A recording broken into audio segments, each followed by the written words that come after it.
आपको बताएं, ऑस्ट्रेलिया ने अपनी राष्ट्रीय सुरक्षा रणनीति अब जारी कर दी है और ऑस्ट्रेलिया ने अपनी राष्ट्रीय सुरक्षा नीति में भारत को टॉप टियर सिक्योरिटी पार्टनर बताया है। इसके साथ ही सुरक्षा नीति में ऑस्ट्रेलिया ने भारत और जापान के साथ पार्टनरशिप बढ़ाने के ऊपर भी जोर दिया है। ऑस्ट्रेलिया ने अपनी सुरक्षा नीति में भारत, चीन और पाकिस्तान के बीच तनाव का जिक्र भी किया है। तो ये नई राष्ट्रीय सुरक्षा नीति ऑस्ट्रेलिया की अब जारी हुई है, जिसमें भारत को टॉप पार्टनर के तौर पर रखा गया है।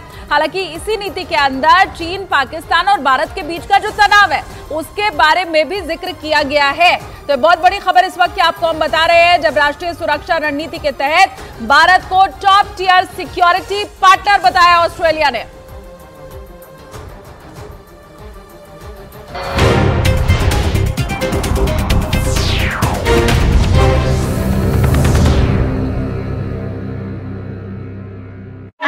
आने वाले दिनों में मुंबई में भीषण हीट वेव की भी चेतावनी जारी कर दी।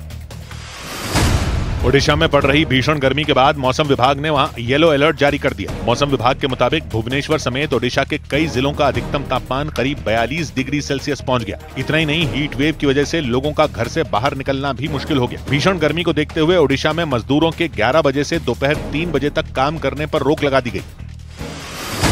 पंजाब में आचार संहिता लागू होने के बाद अलग अलग जांच एजेंसियों ने मिलकर करीब 244 करोड़ रुपए जब्त करने का दावा किया। बताया गया कि इनमें कैश, शराब, ड्रग्स और दूसरी कीमती चीजें शामिल हैं। इधर उत्तर प्रदेश के मेरठ में आरएलडी अध्यक्ष जयंत चौधरी की एक रैली में बीजेपी और आरएलडी के कार्यकर्ता आपस में भिड़ गए।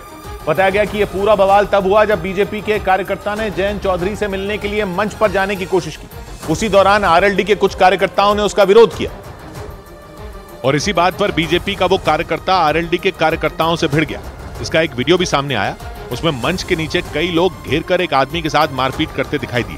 कोई मुक्के चलाता दिखा तो कोई थप्पड़ चलाता नजर आया। इस दौरान कुछ लोग मारपीट कर रहे लोगों को अलग करने की कोशिश करते रहे, लेकिन इसके बाद भी वहां हंगामा होता रहा। आरोप है कि आरएलडी के कार्यकर्ताओं ने मिलकर बीजेपी के उस कार्यकर्ता की पिटाई कर दी जो मंच पर जयंत चौधरी से मिलने की कोशिश कर रहा था। हालांकि बाद में किसी तरह वो वहां से निकल गया, लेकिन तब तक मारपीट का एक वीडियो सोशल मीडिया पर वायरल हो गया। इस लोकसभा चुनाव में आरएलडी बीजेपी के साथ मिलकर चुनाव लड़ रही है। बीजेपी के साथ गठबंधन में आरएलडी को 2 सीटें बिजनौर और बागपत मिली हैं। उधर असम के मुख्यमंत्री हेमंत बिस्व शर्मा ने राहुल गांधी और प्रियंका गांधी को अमूल बेबी बोल दिया। उनके इस बयान पर सियासी बवाल छिड़ गया। 2 दिन पहले प्रियंका गांधी असम के जोरहट गई थी। वहां पर उन्होंने कांग्रेस प्रत्याशी गौरव गोगोई के लिए वोट की अपील की थी और हेमंत बिस्व शर्मा से इसी बारे में सवाल पूछा गया। जवाब में उन्होंने प्रियंका और राहुल को अमूल बेबी बोल दिया और दोनों पर तंज कसा। प्रियंका गांधी सब कोन आइबो तातকৈ मानु काजिरंगा যাব बाघ गड़ सब बेसी समय तो बेसी उपयोगी हो।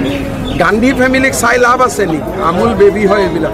सियासत में अमूल बेबी बोलने का मतलब यह होता है कि किसी नेता को जरूरत से ज्यादा सुविधाएं दी गई हैं और उसमें असल मुद्दों की समझ की कमी है। यही वजह रही कि असम के मुख्यमंत्री के बयान पर कांग्रेस भड़क गई। वो अपने अतीत को खुद झांक कर देख ले कि उनको हेमंत बिस्व शर्मा किस पार्टी ने और किन नेताओं ने बनाया है। प्रियंका गांधी के जोरहाट में प्रचार के बाद असम की सियासत गरमाई हुई है। खबर है कि राहुल और प्रियंका वहां प्रचार में बढ़ चढ़कर हिस्सा ले सकते हैं और इसी बारे में असम के सीएम से सवाल पूछा गया था। इसके बाद वहां बवाल मच गया। दिल्ली हाईकोर्ट में एक याचिका डालकर मुख्यमंत्री अरविंद केजरीवाल को ज्यादा सुविधाएं देने की मांग की गई। दिल्ली के मुख्यमंत्री अरविंद केजरीवाल को जेल में पर्याप्त सुविधाएं देने की मांग करते हुए दिल्ली हाईकोर्ट में एक जनहित याचिका दाखिल की गई। इस याचिका के जरिए कोर्ट से यह अपील की गई कि तिहाड़ जेल में अरविंद केजरीवाल को जरूरी सुविधाएं दी जाएं ताकि वो मुख्यमंत्री के रूप में काम करना जारी रख सकें। हालांकि कोर्ट ने इस पर सुनवाई की तारीख तय नहीं की। समाजवादी पार्टी के स्टार प्रचारक अताउर रहमान ने चुनाव प्रचार के दौरान उत्तर प्रदेश की बरेली लोकसभा सीट से बीजेपी उम्मीदवार छत्रपाल गंगवार को लेकर विवादास्पद बयान दे दिया। ये प्रत्याशी लुटेरा है और इसका भतीजा भी लुटेरा है। जम्मू कश्मीर के कठुआ में केंद्रीय मंत्री जितेंद्र सिंह के रोड शो के दौरान सड़क से गुजर रहे एक स्कूटर में अचानक आग लग गई। कुछ ही देर में वो स्कूटर जलकर राख हो गया। इसकी वजह से रोड शो को रोकना पड़ गया। हालांकि आग कैसे लगी इसका पता नहीं चल पाया। जितेंद्र सिंह उधमपुर लोकसभा सीट से बीजेपी उम्मीदवार है।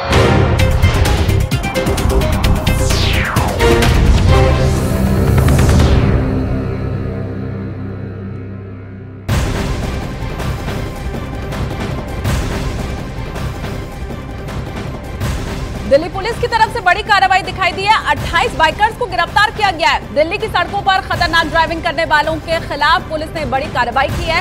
देर रात दिल्ली पुलिस की पेट्रोलिंग करने वाली टीम जब बाइकर्स के ग्रुप को पार्लियामेंट स्ट्रीट और कर्तव्य पथ के पास लापरवाही से मोटरसाइकिल चलाते हुए देखा तो फिर उन्हें गिरफ्तार कर लिया गया। पुलिस के मुताबिक सभी बाइकर्स ने ट्रैफिक नियमों की अनदेखी की है, लोगों की जान भी जोखिम में डाली है। इन लोगों ने, बड़ी खबर आपको बता रहे हैं, अब इन सभी बाइकर्स के खिलाफ ट्रैफिक नियमों की अनदेखी करने का आरोप लगाते हुए इन्हें गिरफ्तार किया गया है।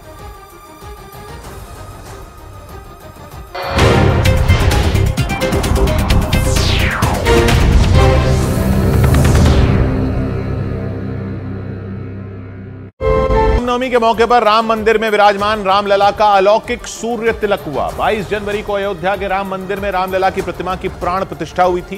प्राण प्रतिष्ठा के बाद रामलला का पहला सूर्य तिलक हुआ और ये सूर्य तिलक देखकर आंखें चौंधिया गईं, क्योंकि सूर्य की किरणें सीधा रामलला के 4 मिनट तक लोगों ने इस अलौकिक सूर्य तिलक के दर्शन किए। इस दौरान राम मंदिर के गर्भगृह में अंधेरा था, इस वजह से सबका ध्यान सीधा रामलला के माथे पर ही था, क्योंकि शालिग्राम के पत्थर से बनी रामलला की प्रतिमा पर सूर्य की किरणें सीधे पड़ी और रामलला के माथे पर टीका लगा दिया। इस दौरान गर्भगृह में आरती होती रही, मंत्र गूंजते रहे और शंखनाद की गूंज सुनाई दी। रामनवमी के मौके पर ठीक दोपहर 12 बजे रामलला का सूर्य तिलक हुआ और इसके साथ ही रामलला का जन्म हो गया। और इसके बाद कुछ देर के लिए मंदिर के कपाट बंद कर दिए गए। रामलला के सूर्य तिलक के लिए अभिजीत मुहूर्त का वक्त चुना गया। कहते हैं कि अभिजीत मुहूर्त में कोई भी काम किया जाए तो सफलता मिलती है। और रामलला का सूर्य तिलक भी अभिजीत मुहूर्त में ही हुआ। अभिजीत मुहूर्त दोपहर 11:45 से 12:45 तक था। मान्यता है कि दिन में कुछ वक्त होता है जो शुभ माना जाता है और इसे ही अभिजीत मुहूर्त कहते हैं। इसी अभिजीत मुहूर्त में ठीक 12 बजे सूर्य की किरणों ने रामलला के मस्तक को रोशन किया। सूर्य तिलक से पहले मंदिर में मंत्रोच्चार चल रहा था और जैसे ही शुभ समय आया, गर्भगृह में अंधेरा करने का ऐलान किया गया।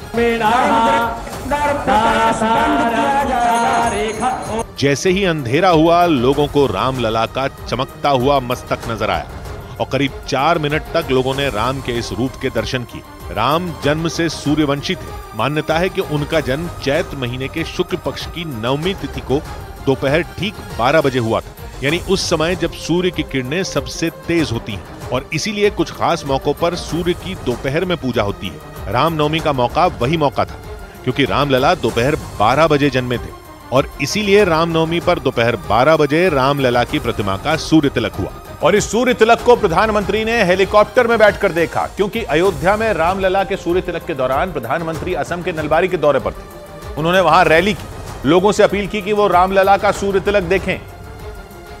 और इस अपील के बाद प्रधानमंत्री ने खुद हेलीकॉप्टर में बैठकर ये अद्भुत तस्वीरें देखी।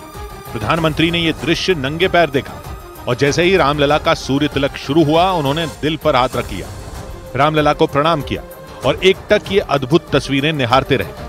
उन्होंने इस बारे में सोशल मीडिया पर पोस्ट भी की और लिखा कि यह सूर्य तिलक विकसित भारत के संकल्प को अपनी दिव्य ऊर्जा से प्रकाशित करेगा। जो कभी टेंट में रहते थे, आज भव्य मंदिर में सूर्य किरणों ने उनके मस्तक का अभिषेक किया है। राम मंदिर में रामलला की प्राण प्रतिष्ठा प्रधानमंत्री ने अपने हाथों से की थी और प्राण प्रतिष्ठा से जुड़ी परंपराओं का हिस्सा बने थे। लेकिन चुनावी व्यस्तता की वजह से रामनवमी पर हुए इस सूर्य तिलक के दर्शन प्रधानमंत्री ने दूर हेलीकॉप्टर में बैठकर किए।